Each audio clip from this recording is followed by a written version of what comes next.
So here we go, a flyby of play. It's got to be serious if the New York Times puts a cover story of their February 17th Sunday magazine about play.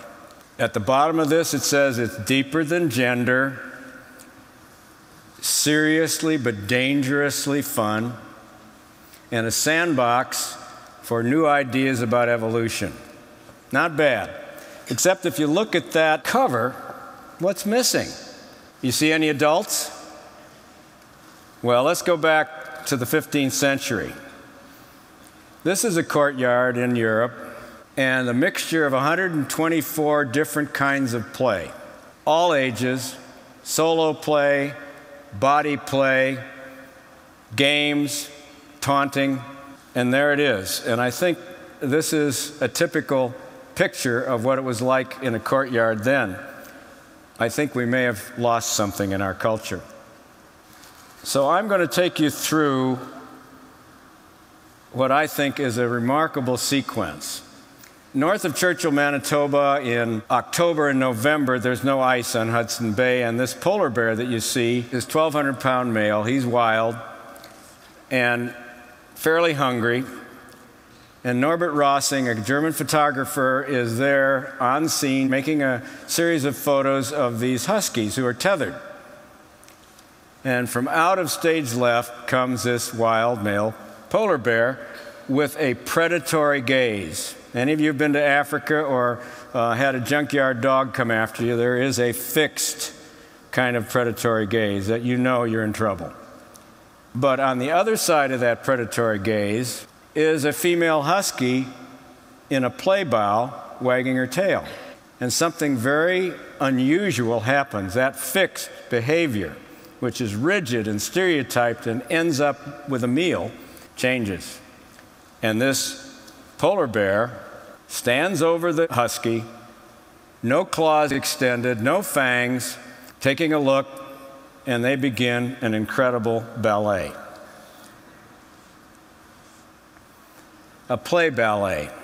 This is in nature. It overrides the carnivorous nature and what otherwise would have been a short fight to the death.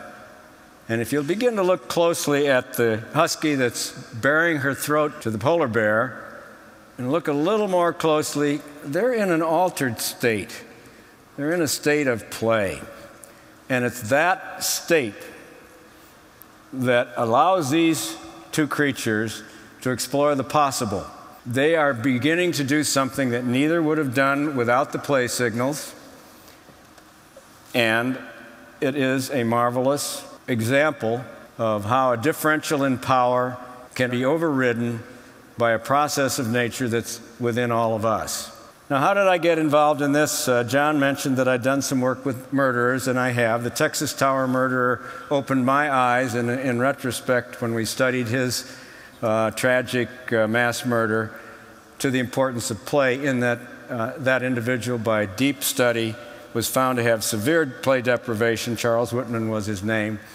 And our committee, which consisted of a lot of hard scientists, did feel at the end of that study that the absence of play and a progressive suppression of developmentally normal play led him to be more vulnerable to the tragedy that he perpetrated.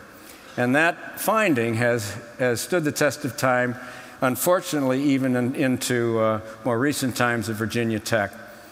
And other studies of populations at risk sensitized me to the importance of play, but I didn't really understand what it was. And it was many years in taking play histories of individuals before I really began to recognize that I didn't really have a full understanding of it. And I don't think any of us has a full understanding of it by any means. But there are ways of looking at it that I think can give us all a taxonomy, a way of thinking about it.